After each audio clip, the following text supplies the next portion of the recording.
si Timoteo, ni Apostol Pablo, at ang Panginoon. Ang lahat ng makasulatan na kisinasihan ng Diyos ay mapapakinabangan din naman sa pagtuturo, sa pagsasansala, sa pagsaway, sa ikatututo ng nasa katwiran.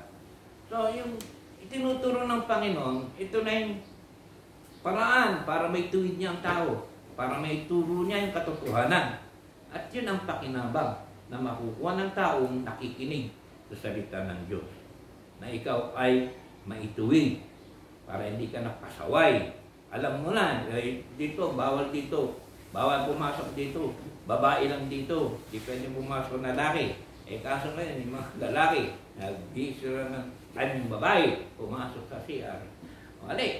Mali na yun. Gaya ng sinasabi ko sa inyo, traffic lights, red na nga. Sige, hitting the red light, beating the red light, ayun, bunggu-bungguan kayo dyan.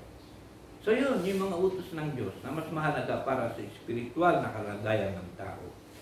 Ang kanyang itinuturo sa kanyang mga apostol na ngayon ay ating binabasa na nasa Biblia na. Upang ang tao ng Diyos ay maging sakdal. O yun naman pala eh. Para maging sakdal ka, makinig ka. Tinuruang lubos sa lahat ng mga gawang mabuti. Kaya guide, giya.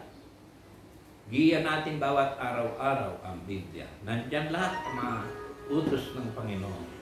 Kaya tayo ay inutusang makinig, magbasa, at sumunod upang maging sakdal sa kalagayan natin ngayong panahon. Ito pa, karugtong kay Timoteo. Datapwat, manatili ka sa mga bagay na iyong pinag-aralan at sa pinagkaroonan mo ng katunayan. Yamang nalalaman mo kung kanino mo nangatutuhan. Kanino ba? Siyempre si Timoteo, siya yung parang sunod sa mga apostol, matuwid na na follower ni Paul, ni Pablo. Kaya tinuturuan niya si Timothy. So lahat ng natututunan niya, galing din naman sa Panginoon yun. Kaya kung ano man ang tinuturo, sabi niya, yamang nalalaman mo kung kanino mo nangatutuhan. So nilelekturan si Timothy na para pinagtitibay yung kanyang pananampalataya. Parang yan ang pinakabunso nila eh. Ayun ang sunod, sa Efeso naman, sulat ni Pablo sa mga taga-Efeso, na sa kanya ay kayo rin naman pagkarinig ng aral ng katotohanan ng Ebanghelyo ng inyong kaligtasan.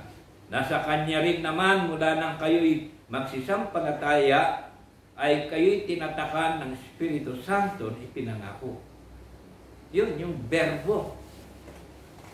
Diba? Yun, Espiritu Santo. Yun yung mula sa paglalang ng sanglibutan. Yung Espiritu Santo ang umupo. Diba? Doon sa mga ibabaw ng tubig, sabi niya. Nandyan na. At ang verbo ay nagkatawang tao. O sino yung verbo? Sino yung nagkatawang tao? Iisa lang naman yun eh. Ang ating Panginoong Kristo. Yun. Ito pa, karugtong.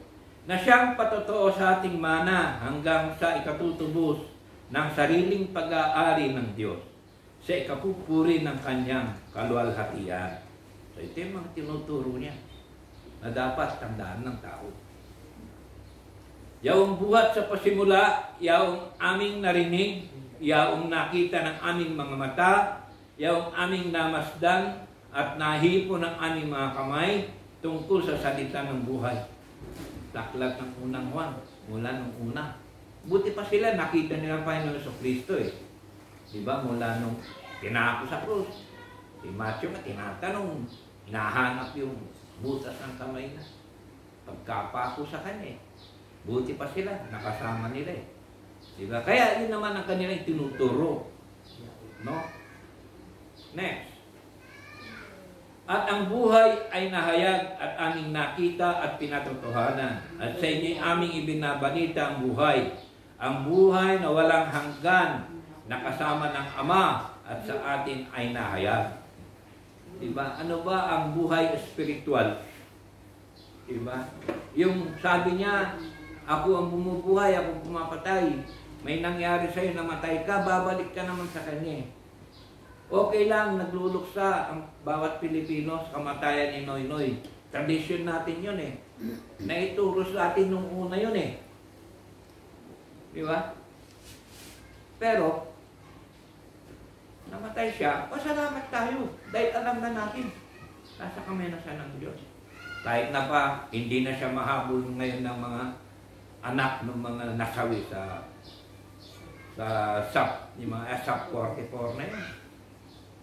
Pinapatong sa kanya yung kanyang kamalian doon. Diba?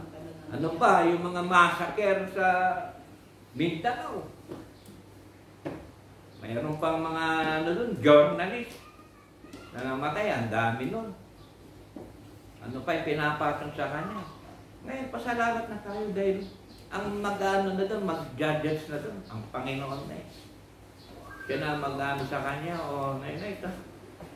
Mali na yata dito. Bahala na ang Diyos doon. Hindi natin alam yun. Hindi na alam kung ano yung mga ginawa. Hindi natin alam yun ah. Hindi nga natin alam kung totoo yun o hindi. Siya yung decision lang. Dahil siya ang leader, automatic yun sa demokrasya. Ikaw ang leader. Ikaw ang chance. Ikaw nagkamali. Ganun yun. Pero sa tinatawag ngayong aklat ng buhay, di ba? Nandun nakasulat talaga rin, makikita talaga lahat. Kaya kung ang pag-uhukom, paghahandaan din natin. Di ba? Pag-iingatan din natin yung buhay natin. So, ibig na gumawa ka ng masama, ituwid mo ng buhay mo. Para pagdating ng Judgment Day, sabi mo, narito pa ang inyong lingkod. No? Na ibig sabihin, confident ka na matatanggap mo sa langit. Yan yun. John 1, 2, and 3, karon to, no? Yaong aming nakita at narinig ay siya rin naming ibinabalita sa inyo. O, di ba? Ganun yun eh. Bakit nagkaroon ng salita ng Diyos sa Biblia? Narinig eh. Narinig, itinuro. O, sinulat nila. Upang kayo naman ay magkaroon ng pakikisama sa amin. Oo, at tayo ay may pakikisama-sama at sa kanyang anak na Yesu Kristo. Siyempre, pagka binasa mo yung mga aral ng mga apostol na galing sa ating Panginoon, itutuwid ka nga, gagawin ka ngayon sakdal, hindi malalaman mo kung alin yung totoo. Kaya sinasabi rin, ito yung aklat ng katotohanan. Ngayon, mayroon pang isang aspeto kung bakit hindi nilikha ng Diyos ang tao upang kumain, uminom at mamatay lamang. Parang na-discuss na natin yata ito, Mother. No? I-review nga natin kung ano sinasabi niya. Ano ang pakilala ng Biblia sa tao ng ibig lang ay kumain at uminom sa buhay na ito? Christopher, naalala mo ba ito? Na hindi tayo nilikha lamang ng Diyos upang kumain, matulog, di ba? At mamatay. Di ba? Tingnan natin ito. Sa Lucas, tingnan natin sinasabi. Basahin natin. At nagsayshare siya sa kanila na isang talinghaga na sinasabi, ang lupa ng isang taong mayaman ay namumunga ng sagana. At iniisip niya sa sarili na sinasabi, ano ang gagawin ko sapagkat wala akong mapaglagyan ng aking mga inaning bunga? Dahil mayaman siya. At sinabi niya ito, ang gagawin ko. Igigiba ko ang aking mga bangan at gagawa ko ng lalong malalaki at doon ko ilalagay lahat ng aking butil at aking mga pag-aari. Inangkin niya na. Mayaman siya. Hindi niya alam gagawin niya. O gagawin daw siya ng malaking bangan. Doon itatago yung mga pag-aari. Mayaman siya. At sasabihin ko sa aking kaluluwa, sabi ng mayaman, kaluluwa, marami ka ng pag-aaring nakakamalig para sa maraming taon. Magpahingalay ka, kumain ka, uminom ka, matuwa ka. Dami, mayaman siya. Magpiesta ka. Datapwat sinabi sa kanya ng Diyos, ito warning.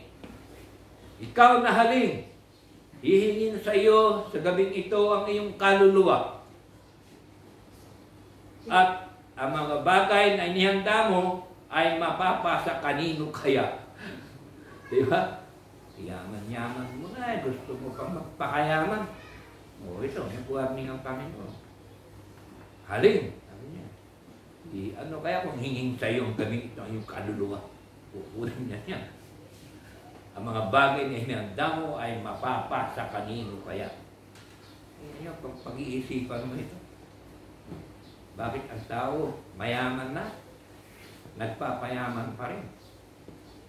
Samantalang ang pag-ibig ng Diyos, sabi niya, ibigin mo ang iyong kapwa at iyong sarili. Ingatan mo ang sarili. Kapwa, ito, selfish to eh. Mayaman na yan. Pagawa pa siya ng matakimbangan niya, lagayan ng kamalig niya.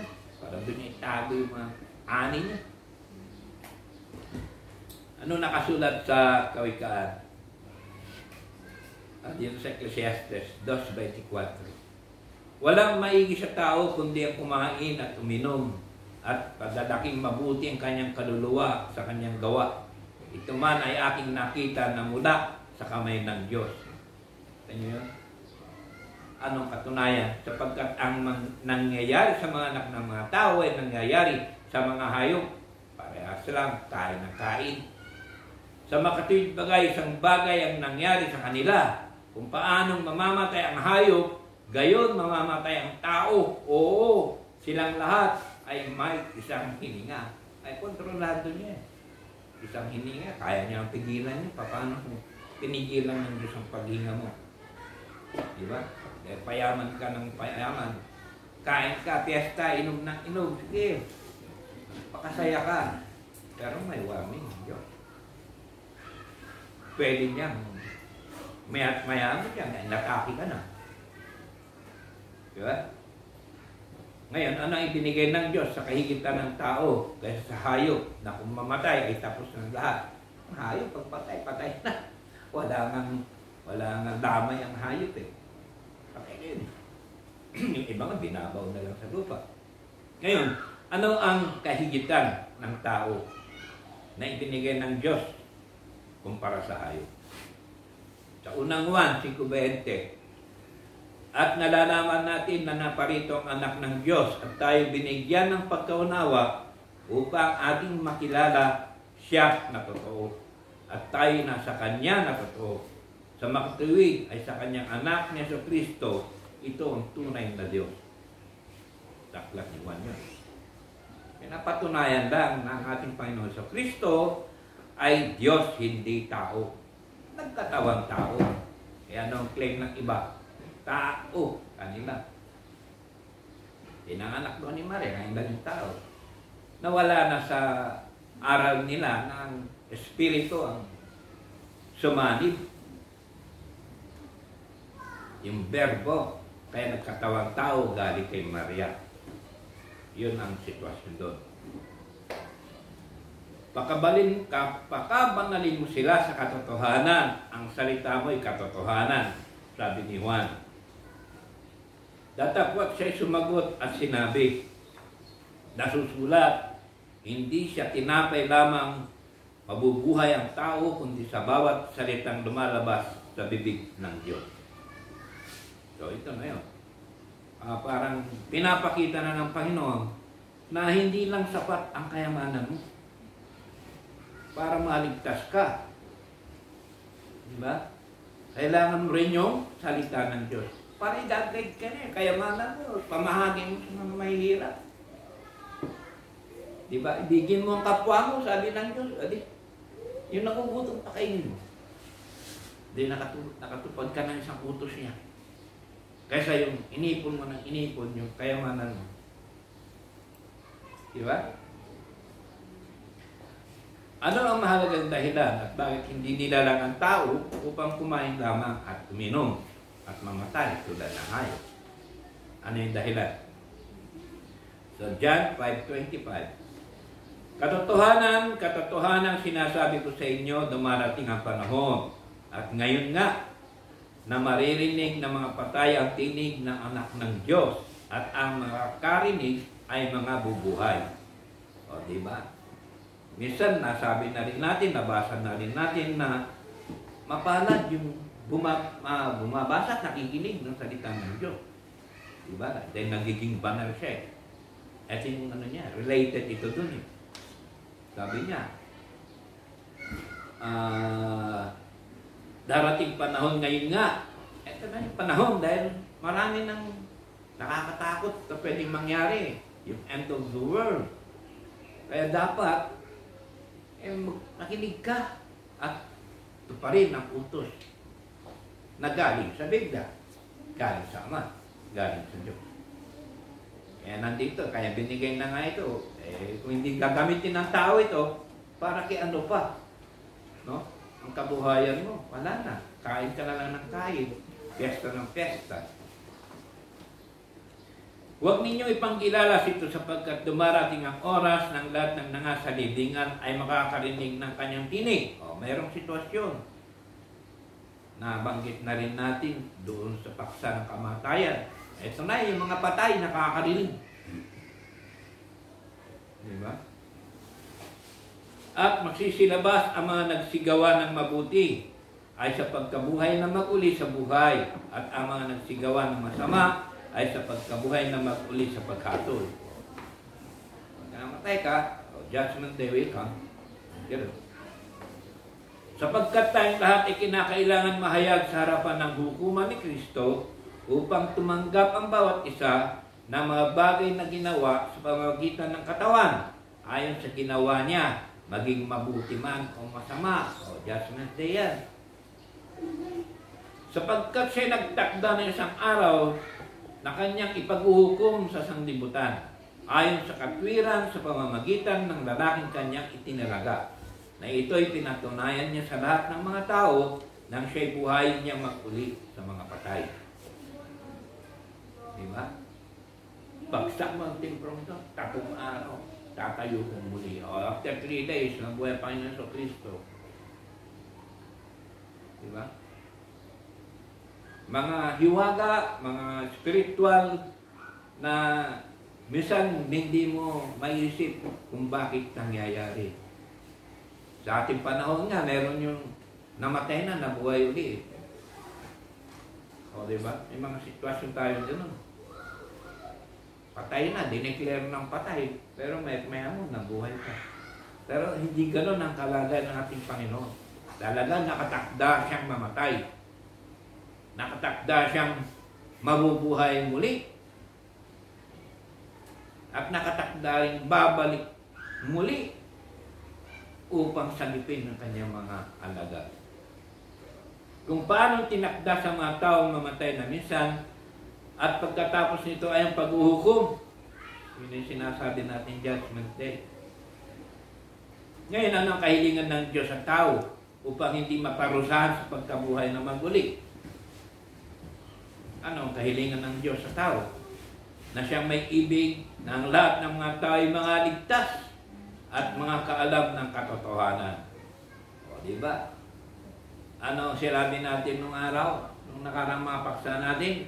Mapalad yung nakikinig ng salita ng Diyos. Magiging banal ka. Maliligtas ka. Dahil nakikita mo na yung katotohanan. Nakita niyo yung pagkahawig-hawig ng mga sita. Dahil yung mga apostol na yun, isa lang ang nagturo sa kanila. Diba? Tinuruan na sila sa Spirit kung siya ay bumalik. At binigyan sila ng isang hininga. Yun yung Espiritu. At kaya na nila magsalita ng iba't ibang wika. Yun yung kanilang naging role sa buhay. Sa Ecclesiastes naman ganito sinasabi. Ito ang wakas ng bagay, lahat ay narinig. Ikaw ay matakot sa Diyos at sundin mo ang kanyang mga utos, sapagkat ito ang katungkulan ng tao. Ayun pala eh. Tingnan natin. Meron tayong katungkulan. Meron tayong dapat gagawin din upang maligtas. Magbasa ka, makinig ka ng aral. Yung totoong aral kasi marami namang pastor niya na iba lang sinasabi para magkapera lang sila. Tatakutin pa nila yung tao para maligtas ka. Sabi niya, o lahat ng pera ninyo, ibangko natin. Oh. At una na tayong bibiyahe, inom na tayo, hindi tayo mamamatay. Uminom, lason, pinainom. Yung pera nila, yun, ininvest na sa iba't ibang bansa. Marami yun, worldwide, balita. Pero nung panahon pa yun. Ano pa? Sapagkat dadalhin ng Diyos ang bawat gawa sa kahatulan, pati ng bawat kubling bagay, maging ito'y mabuti man o maging ito'y masama. Ito na yung aklat, yung dalawang aklat na sinasabi natin. At ang aliping walang kabuluhan ay inyong itapon sa kadiliman sa labas. Diyan na nga ang pagtatangis at pangangalit na mga ngipin. O, sa ano na yun? Judgment Day na yun eh. Ito yun. So, dito po nagtatapos yung ating paksa. Halos dalawa yata yung na-cover ko. Susunod na lang natin na naka-block pa ako sa Facebook. Hindi ko magalaw yung kay Prince Edward eh. Nandun yung huling paksa. So, total, nandito naman tayo. Nakarinig tayo ng mga salita ng Diyos. Spiritual level lang naman ang pinag-uusapan. Kaya pupunta naman na tayo sa physical world. Di ba? So maraming salamat muli at sa ating muling pagkikita ay sana ay mapag-aralan pa natin ang ibang mahalagang salita ng Diyos. Magandang araw po. Okay? Mother, mas masama na yung pagkain natin. Nakat na.